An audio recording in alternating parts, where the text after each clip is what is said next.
show. Booker goes for 50 again. Luke Walton expects to be coaching the Lakers next season. And OKC gets a much-needed win. We discuss the best Manu moments, debates we're tired of, and why Jordan Bell was suspended. And Jimmy pops a squat in a brand new edition of the Meme Team. It's Thursday, March 28th. The starter starts now.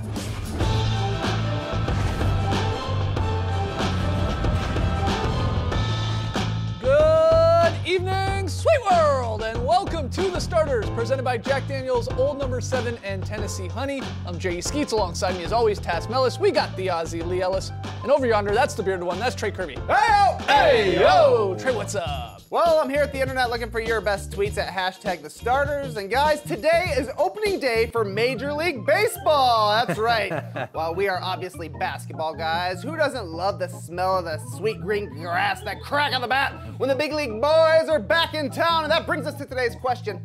What is the best NBA baseball moment? There has been a ton of crossover, so maybe you go with something classic, like a bad first pitch, like Michael Jordan rocking a Sammy Sosa jersey, going a bit high. Or maybe your favorite is that time Ernie Johnson was just ripping the ball off some pitches from Tracy McGrady. Or maybe you take it weird, like when Klay Thompson's dog Rocco turned two on the infield at Chavez Ravine. Oh, God. Double him up there, Rocco! But we want to hear from you, so let us know on Twitter what is the best NBA baseball moment. Send us your best tweets to hashtag The Starters. We'll see the best ones later. Play ball! All right, get the grounds crew out there. All right, we got to get your tweets in. Fun show tonight. We're going to discuss our favorite Manu Ginobili memories.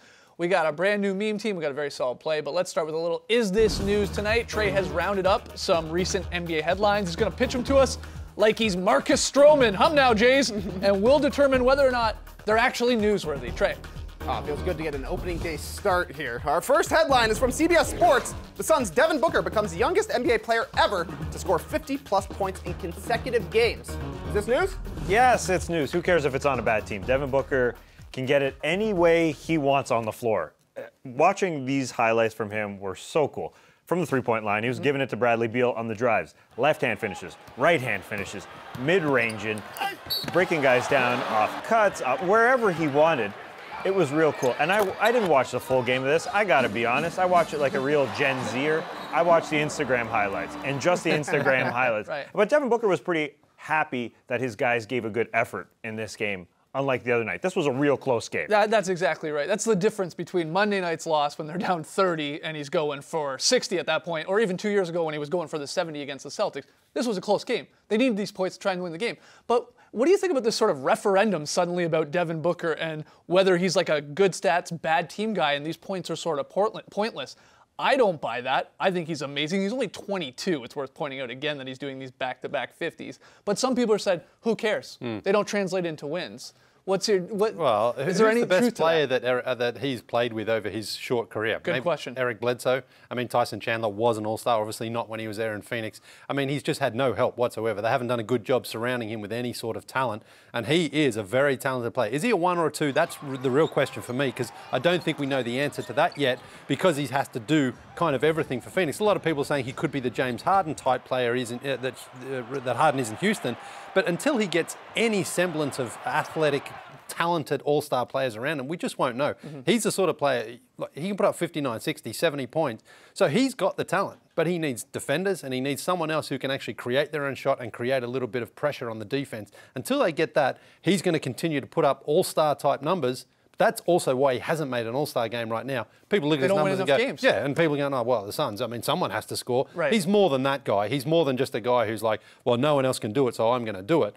But until he gets a quality team around him, and maybe with DeAndre Ayton, there's some pieces there, things could improve, but they need to start improving, or else if I'm the Phoenix Suns and I'm their fan base, I'd be very worried that he's going to say, get me out of here. Yeah, I think it would be a fair criticism, too, if he's putting up 50-point games here over back-to-back nights or back-to-back games, and he's taking 40, 45 shots, and it's not efficient at all. He's doing this very efficiently, like you said, Tass, like he's hitting threes, getting to the line. He even works that little mid-range game like he's DeRozan at times. So it's like he's shot 65% last night, and people are still finding a way to say, well, what do you do? Now, I get it. He needs to work on his defense. I mean, he can't be worse on that end of the floor. He's 22. And it'd help if you put defensive-minded guys around him. Yeah. That might make a better team, and you might win more games. But it's just been interesting to see a bit of the backlash, I guess. And one more thing, like, think about like young Jordan, young McGrady, even young Kobe. Like, they were on at times, maybe not as bad as the Suns, but sub 500 teams, even at, the start of Jordan's career, and then McGrady and also Kobe on teams that were like flirting around 500, 42 wins and stuff like that. They went and got 37, 40 points in games, and like, I don't remember much backlash to that. Like, well, Booker's doing it, he needs help. Well, people need things to talk about here at the end of March and at the beginning of April. Yeah. And then that's really the storyline, besides Devin Booker putting up 50. It's his team is bad. So people talk about that. But I bring up the fact that he can do it from the three-point line into the hoop. I mean, he's finishing with the left and the right. He can do it all one-on-one. Again, he was killing Beal at the beginning of the game. He can do it on any team. And he can do it on a good team. Yeah. He can do everything offensively. But I think Kevin Arnovitz's piece on ESPN outlined everything that's wrong with the Suns organization from the top all the way to the bottom, from the practice facilities, to ownership. And those are the problems. Yeah. And they haven't surrounded him with good players. DeAndre Ayton, besides Ayton, everyone else is expendable. Yeah, like on the that other team. high draft picks have had Jackson. They just haven't, Marquise Chris, they haven't been able to land a decent pick when they've had plenty to choose from in the last few years. Well, one of the right things they did was draft Booker and then now sign Booker, keep Booker, and hopefully they can add some more talent. They have got DeAndre Ayton, maybe another pick coming up here. All right, Trey, next one. Our next headline is from the Sporting News. It's based on a report from The Athletic. Luke Walton says he fully expects to be coaching the Lakers next season. Is this news? No. No, I don't think it's news that he expects that. What's he supposed to say? I fully expect to be fired at the end yeah. of this season because we haven't lived up to expectations. See you guys later. I think He's not going to say that. You know what, though? I mean, he's got the most important voice behind him, and that's Jeannie Buss. She's apparently the one who's saying, I like this guy, he's our guy. True, but she also says, I'm going to let Magic Johnson make the decisions, and by some reports, Magic wants to get his own coach in there because he sort of inherited. I understand that, but considering Magic's track record to this point, that'd be I'd be nervous if I felt Jeannie Buss that he would get it right, because he hasn't been outside of LeBron. They've missed out on a lot of other signings and other additions to the team. If I'm Jeannie, I'd probably hold on to this decision myself, whether or not that is to move on from him or whether or not it's to keep him, because then it still shows that she's kind of in control there. Because if the Magic makes this move and he gets it wrong again, where do the Lakers go from here? That's the question I think they have to ask themselves. He should be coaching next year because his team was 4th place on Christmas Day. They lose LeBron. And I think he's got enough excuses to get him another year. And we had David Griffin sitting here the other day saying that it's more likely than not, partially because of Jeannie Buss's comments, that he is there next year. I think the only time that they potentially fire him is on April Fool's Day, on Monday. Give us a little joke. Give us a little Lakers joke. But keep him around. I think Luke's down for a good joke. I hear you. I think he's going to be made. That's a great he's joke. being made a scapegoat, and I think he is a good coach, and he's going to land somewhere else once he's ever moves on from the Lakers. But I really do believe he's sort of a dead man coach in here. Like, it doesn't sound like he's got Magic Johnson's backing. It doesn't sound, remember from LeBron's camp, that they're not, they wouldn't mind someone else in there. You don't have Magic, you don't have LeBron. I understand Jeannie maybe makes the ultimate call, but you're playing behind the 8 ball here. So I think Luke Walton is going to not be coaching the Lakers next season. Is what I'm getting at here. Yeah, but I don't blame him for saying this to the media. By merit, he should be there, but it's understandable. LeBron may want somebody else as well, right? As Magic, you got to have to factor that in as well. But he seemed to be thrown under the Jeannie Buss to this point. And maybe Luke Walton should be coaching those teams like he did at the start of his Lakers, coaching career here after the Warriors, like with a young team, planning on rebuilding. He increased the team. The team suddenly was playing defense, and then suddenly LeBron comes in, and it's like, wow. Well, now the expectations are to go to the conference finals, and trying to get to the finals. Like, it just completely overnight changes sort of your it's hard for role him in to a way. But they were control. Good. They were good before the injury. But it's hard for him to keep control if outside forces are trying to dictate what happens to the team as far as player movement. And again, LeBron and his camp come in. Then Luke is kind of on the back foot a little bit there. So we will see. All right, Trey, final headline. Our final headline comes from Fansided, and it reads, the OKC Thunder capture much-needed win against the Pacers. Is this news? They're back.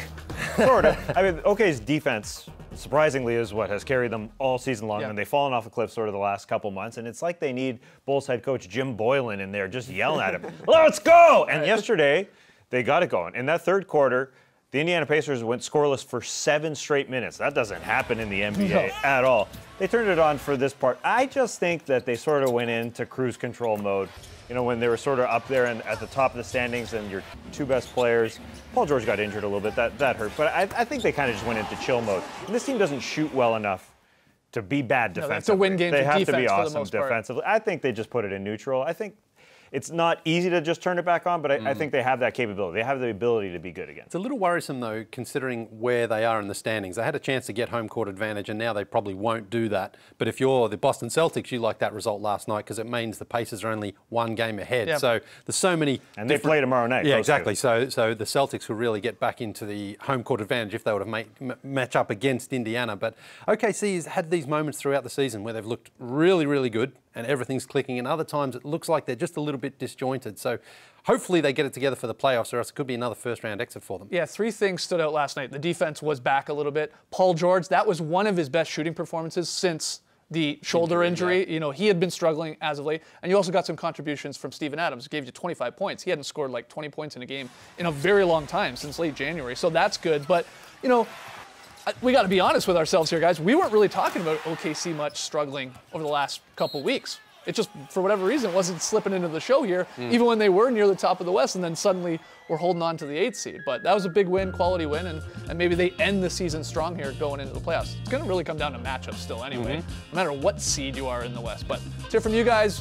Those 3 headlines, newsworthy or not. When we come back, oh, this is going to be fun. We got our favorite Manu memories, and Luca's not interested in your Rookie of the Year race takes. That and more.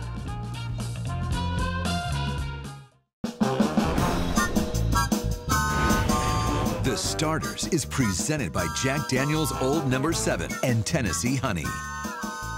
Time for some fill-in-the-blank fun. Trey, take it away. Luka Doncic was a lock for Rookie of the Year all the way up until the All-Star break, when Trae Young turned things up a notch to make this a debate. One guy who's not feeling it, however, is the Donk, who said, "I'm just not interested in it." The debate. Fair enough. Guys, fill in the blank. An NBA debate I'm not interested in is blank. The toughest era debate. You know what everyone says now? Oh, everyone's too soft now. They were always much tougher back in the day. You know what? Basketball was tough back in the 80s and the 90s and the 2000s, and it's still tough today. These are tough athletes, physical specimens that used to go around, knock each other down. But they still do it today. You're saying it still happens. It's still tough. It's still rough. It's just technology has advanced, and everyone's, because of the social media era as well, people are like, oh, they're all friendly. They don't go in too hard these days. It's tough out there, man. It's real tough. It's always been tough. It's always been tough. All right, that's not a bad one. The debate I'm tired of, I mean, it's maybe cliche, but the GOAT, the greatest of all time. You know, I know this will never end, and I know some people enjoy it, but here's the thing. If you like the rings, you got to have the rings, then you're Bill Russell. You want pure dominance, then you're probably Wilt. MVPs, Kareem. Finals MVPs, Jordan. Excelling at both being a playmaker and a scorer, top 3 in assists and points at the end of it all, then you're LeBron. And on and on and on. You can make your case, that's fine. We don't have to agree, but it gets a little tiring at times. I'm totally with you. It's the GOAT debate. Yeah. I've had enough of it. I hear it on every sports show. I hear it on The Shop, The Herd, The Starters. I'm also tired of sports shows With the and another word. Get a new So who is the slant. GOAT then? Who is the GOAT? You are. Nah, come Because you're the on. toughest guy I know. There we go. All right, next one. Lucky for you guys, we'll only be hearing that debate for the rest of our lives. yeah. Michael Jordan, though, is the GOAT. Moving on, Manu Ginobili retired from the NBA after last season, and tonight, the San Antonio Spurs retire his number 20 jersey. Manu won 4 titles with the Spurs. He made a couple All-Star teams, a couple All-NBA teams. He won 6th Man of the Year, and he's starting some awesome AGB commercials. Guys, fill in the blank. My favorite Manu memory is blank. Manu was the doyen of the very solid play. What is the doyen? It's just the way that he made so many passes so beautiful throughout his whole career. Sure. And, you know, 2 years ago when we thought he was going to retire, I put together like a top 5 list of his passes. I could have put a 25 or 30 in there. Oh. That had over 1 million views on social media. Humble brag. Yeah. I mean, because people just love Manu's passing. Yeah, you're right. They do. So And your lists, I think. they love lists. They love Manu's passing. They love the starters too. It's great. This is the best era of lists, though. The 80s weren't the best era of lists. I think there was no clickbait back then. that's true. I wish we had some Olympics footage, because in 2004, a young Tassie was working at the Athens Olympics, and I was Oh, sitting... you got a humble brag too. Yeah. That's amazing. I actually watched Manu Ginobili, not in the arena. I was in a dark room archiving shot listing the games, but I saw Manu Ginobili that first game, if you remember, against Serbia. They're down 83-82. Manu's flying up the floor. He's looking at the sideline, gets the ball and kind of chucks it in, and then they go and beat the USA. That was amazing, Manu. Although the dunk in 2014, when they recovered against the Heat from the 2013, obviously the Ray Allen shot. In 2014, this was Game 5. This came out of nowhere. Yeah. When they beat the Heat with the most beautiful basketball in the world, and then this old guy, he was almost 37 years of age to that point, rocks it on Bosch. That was a great moment. There are a ton of playoff moments you could pick from, even his performance, I would say, in the 2005 finals. Some people thought he could have won finals MVP. Duncan was great too, but he had a great Game 7. But I'm going to go with the bat. It's the bat, man. Ginobili on Halloween. Again, this was on Halloween in 2009 when he just straight up swatted a bat out of the air with his bare hand. And my favorite part is he just picked it up and he walked it over to the baseline. No big deal. Ended up. Now, he did have to get a rabies shot. I wonder if this guy who he gave it to, if he had to get a rabies shot. Yeah, I bet he did. Take this But bat. that's why they've had so many bats now, because Manu's not there. So the bats are like, we can just flap around here without but any I mean, it's restraint. as silly as it is, I am going to think of that sort of immediately when you think of Manu Ginobili. But again, congrats to him on getting that jersey retired tonight. I think we got time for one more. All right, sounds good. Jordan Bell was suspended by the Warriors for last night's win against the Grizzlies for conduct detrimental to the team. Today, The Athletic reported that said detrimental conduct was charging something at a hotel to assistant coach Mike Brown's room. No word yet on the items, though there are rumors it was a $15 candle. Guys, fill in the blank. Jordan Bell charged blank to Mike Brown's room. You can say $15 candle. I think he went with a microwave oven, and you know why? Because at Summer League, just last season, he hinted as such. Every hotel room should come with a microwave. Yes. Yes. see, I was asking for one yesterday. They was like, oh, we're all out. And I was like, all right. see, yeah, you tweeted this back in January. Yeah, in Utah, man, that's crazy. Yeah, what? I'm like, do I get to keep the microwave? Or can I take it with me? Charging you $50? So you think it's the microwave? There you go. See, he's already not happy with how much things cost in the hotel. So I think now he's just up the ante. Well, that's fair. That's why my answer is I think it may have been like a $40 breakfast buffet. Because the one problem with your theory is he would have had to say, bring me the microwave to my room, but hey, put it on Mike Brown's room. That's why it's perfect. But if he's down having the overpriced, totally overrated breakfast buffet, yeah, you heard me, it's never worth it. I've been to that hotel. It is It's worth it. not worth it. No, it is worth You're not going to eat that That's a much brag. grits, man. That's a You're brag. not gonna eat $40 that much. breakfast. Yeah. Did you? Well, the per diem. Yeah, exactly. But here's the thing: like you're down there, you can just sign it and put it to Brown's room. So it's like I think it's just a Brown's very room. expensive buffet. Don't get the breakfast buffet. Just go Unless to you're run at the breakfast, Peabody, you're get fine. it. It's great. Yeah. Okay. What do you got? I put glasses because on the ground level of the hotel there's a shopping area and there's an eyewear store, and we know Mike Brown loves his glasses, so he thought, yeah, I'll just charge it to his room, but Mike was onto you. But if it really was a $15 candle, as the report goes, come on. Well, that's, what you put in like the bathroom or something like that, the aromatic ones. No, I'm not saying I don't that a candle is faux pas. How did he get 4 or 5 suspended? candles in your How did he get suspended for a $15 candle? Yeah. Maybe Steve Kerr didn't get one. He wanted one. It's a prank, it's like one of those. I think the prank just went too far. And then, maybe we'll get more to this story. All right, when we come back, we got a brand new initiative, the meme team.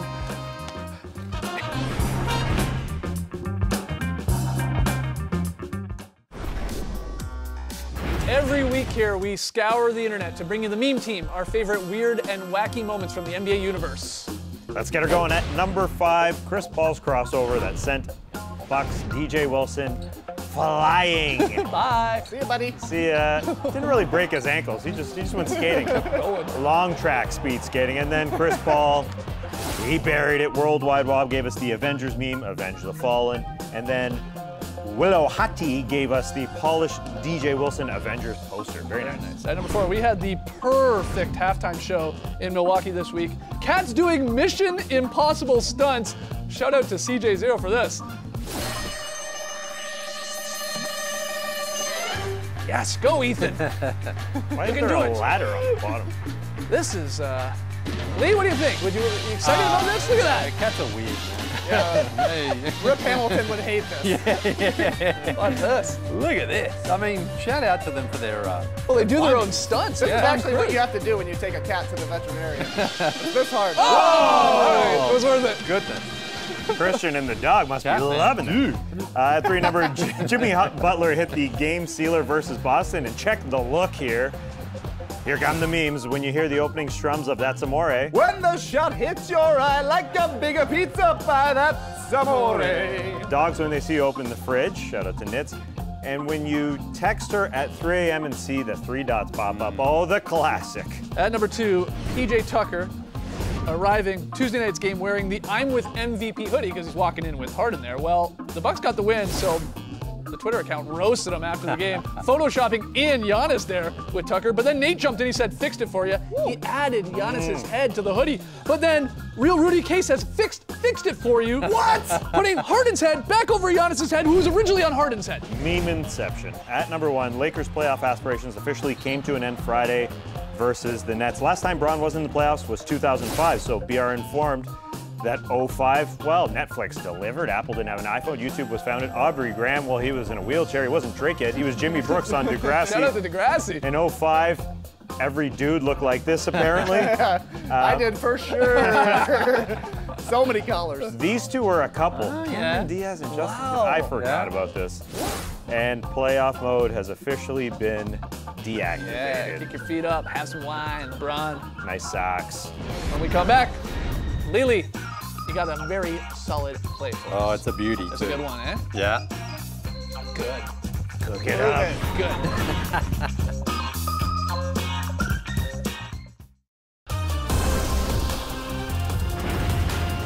Got a nice game here on the network tonight.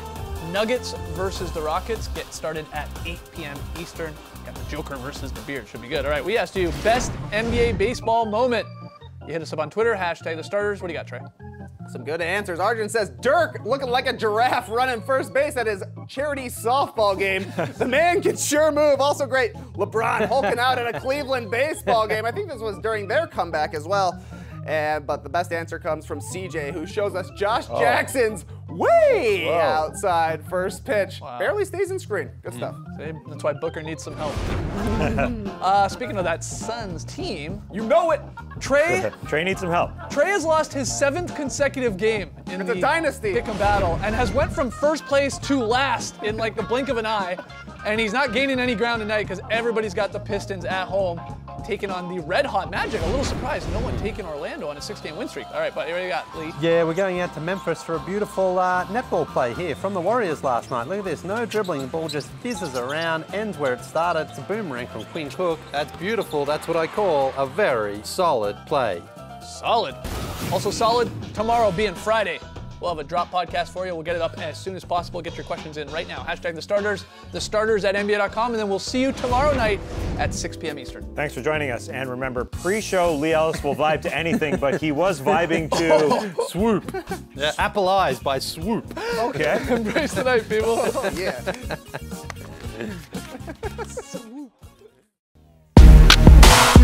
Yeah, yeah.